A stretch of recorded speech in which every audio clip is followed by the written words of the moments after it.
Some Idaho lawmakers say they are targeting critical race theory with a bill that will prohibit its teaching in Idaho's public schools. Critical race theorists hold. That's Representative Julian Young, who spoke in front of the House Education Committee on Thursday morning before House Bill 377, known as Dignity and Non-Discrimination in Public Education, passed the House floor along party lines. Supporters say the bill will also protect freedom of speech and beliefs of students, teachers, and staff.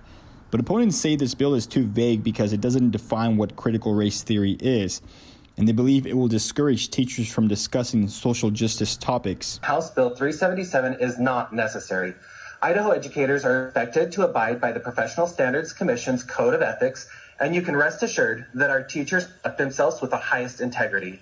The debate and allegations of indoctrinating students by Idaho educators are baseless and downright insulting. Others push back against claims that students are being indoctrinated, with some legislators and state education leaders pointing out that most teachers and staff don't even know what critical race theory is. And so I don't know if it's a distraction. I don't know.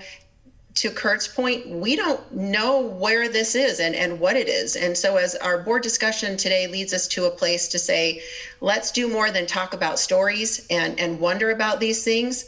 Let's get to work on developing metrics. Let's have some data. Let's have some understanding of what it is that we're dealing with.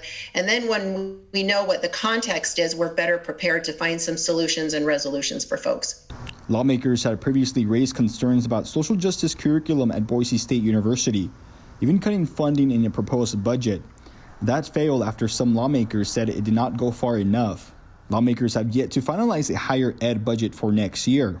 At a press conference, the Idaho State Board of Education discussed freedom of expression and responsibility in Idaho's colleges and university campuses. The board will now begin to review the policies on academic freedom in those higher education settings.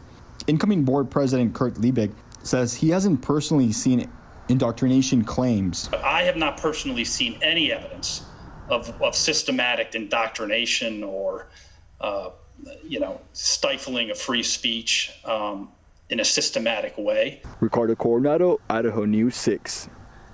Critical race theory is the idea that race is not biological but a social construct reinforced by laws, economics, and politics. Lieutenant Governor Janice McGeehan is among those concerned about so-called indoctrination in Idaho schools. She's putting together a task force to look into the issue and is asking Idahoans to share stories, concerns, and feedback.